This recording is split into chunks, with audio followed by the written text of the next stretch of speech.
யசோதை பார்க்கறா, கிருஷ்ணனை காணோம். எங்க போயிருப்பான்? ஒருவேளை அவன் இருப்பிடமான வைகுண்ட லோகத்துல நித்திய சூரிகளுக்கு மத்தியில போய் ஒளிஞ்சுட்டானோ? அந்த வைகுண்டத்து நித்திய சூரிகள்லாம் உன்னை சூழ்ந்துட்டாளா?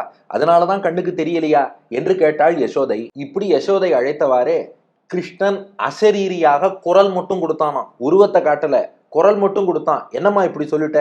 உன்னை விட்டு பிரிஞ்சு போய் எங்கேயோ வைகுண்டத்துல உட்கார எனக்கு இருப்பு கொள்ளுமா? நான் இருக்கிறேன்னா. எங்கடா இருக்க? கண்ணுக்கு தெரியலையேன்னா.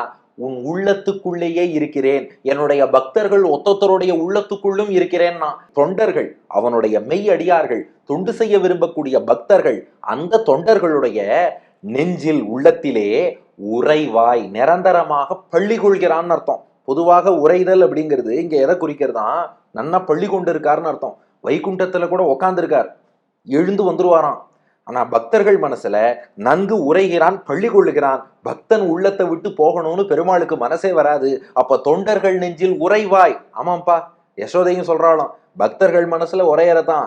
ஆனா நீ அவ்வாறு பக்தர்கள் மனதில் வந்து உறைவதற்கு என்ன தெரியுமா காரணம்?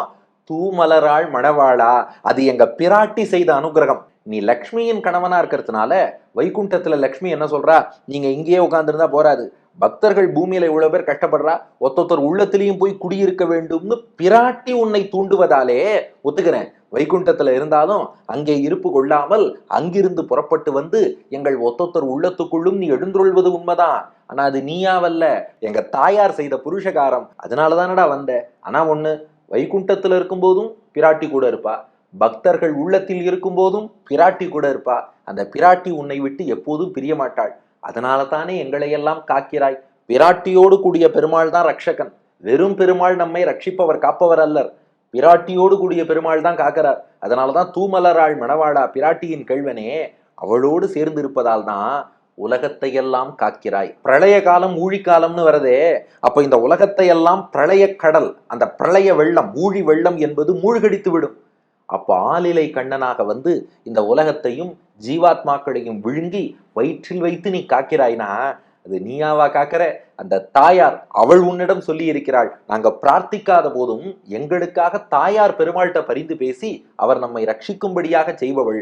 அதனாலதான் ஊழிக்காலத்துல இப்ப பிரளயம் வரும்போது யாரா பெருமாள்கிட்ட, பகவானே அடுத்து பிரளயம் வரப்போகிறது, அந்த பிரளய கடல்ல நாங்கள்லாம் மூழ்கி போயிடுவோம், நாங்கள்லாம் மூழ்காதபடி நீ ஒரு ஆலமர இலையில கிருஷ்ணனா மிதந்து வந்து காப்பாத்துன்னு கேட்டோமா? காப்பாத்து என்று நாம் கேட்காமலேயே வந்து காக்கிறானேன்னா எல்லாம் தாயார் செய்த அந்த பரிந்துரை தான். அதனால்தான் வந்து காக்கிறான்.